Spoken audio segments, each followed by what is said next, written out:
встречи не просто так вот собрались, поговорили и так далее, а основой нашей встречи, главным, что ли, обстоятельством является книга, поскольку мы находимся в библиотеке. И среди нас присутствует автор книги о Юрии Сергеевиче Кучиеве, Татьяна Михайловна Захарова. Она герой социалистического труда. Моя коллега. Когда ему подарила книгу, мне есть такая книга «С чем придешь к людям», большая книга, 750 страниц, и там рассказано о директоре имени Крылова Матвея.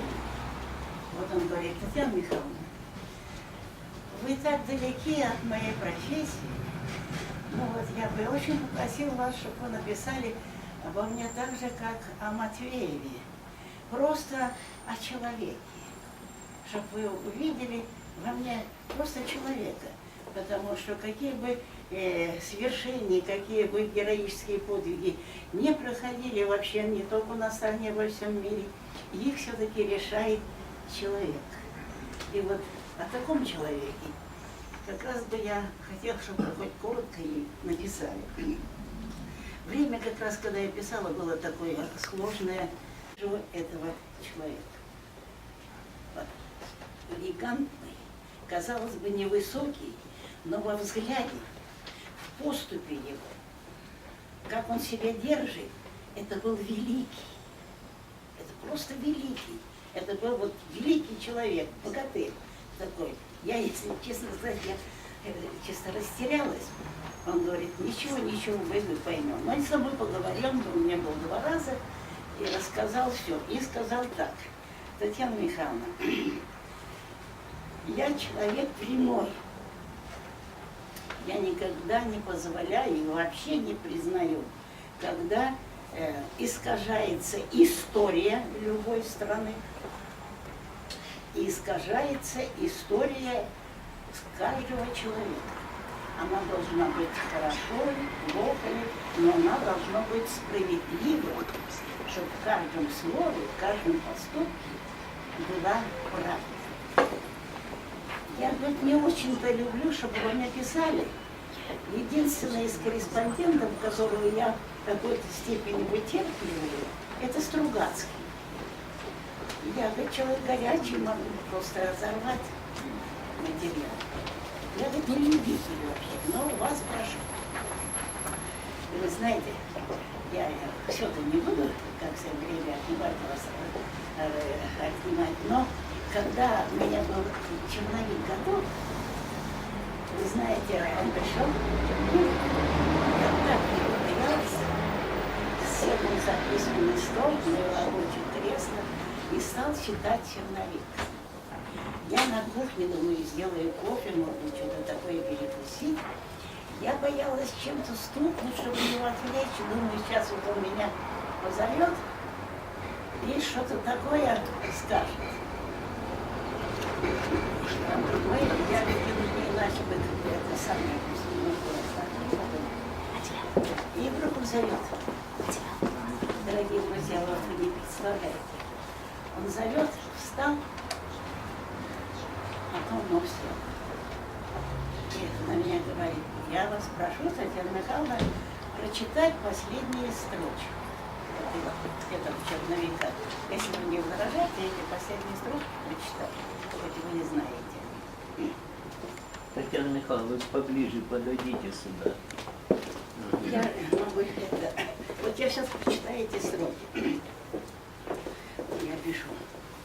Я мысленно пыталась представить перед собой осетинский горный аул тип, где трудился в поле лица отец Юрия Сергеевича, настоящий коммунист, бесстрашный красный партизан в годы гражданской войны, талантливый нарком земледелия Северо-Осетинской ССР Сергей Тимофеевич Кучиев, чьи заветы, напутствия и наставления сын хранил всю жизнь Алсеницу пыталась представить мужественную, красивую, гордую, очень мудрую женщину-горянку с удивительным, бессмертным именем Любовь, подарившего миру такого человека, каким был,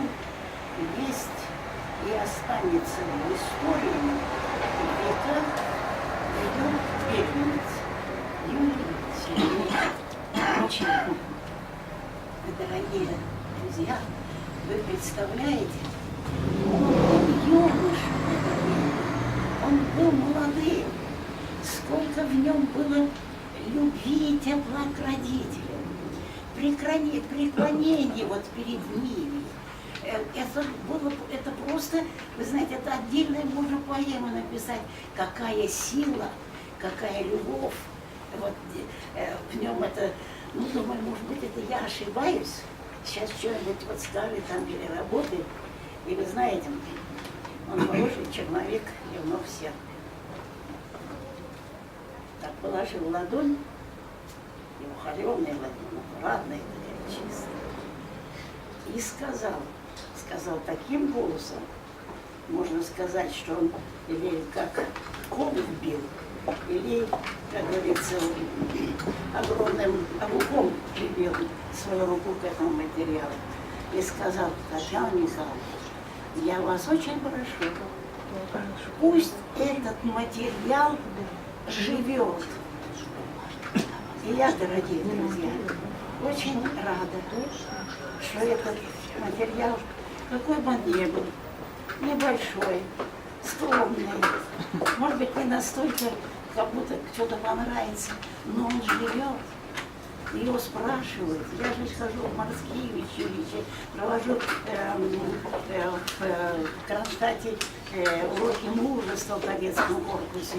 Выборг каждый год 20 лет на Россию, когда у меня есть такая книга, и молодые те люди перечитывают, просят, не только преклоняться. Так что я горда тем, что я была знакома с этим человеком, я верила в этого человека, я гордилась, что наша большущая страна, как он говорит, Татьяна Михайловна, я верена и очень люблю нашу родину, Советский Союз. Я преклоняюсь перед малой родиной своих осетинцев. И я посмотрела, действительно, какая мы богатая страна, какие у нас люди. Живы они или их не стало? Они должны жить. Вот я о чем вот здесь молодые сидят люди, это бессмертие люди выходит. Спасибо. Я не знаю, что еще.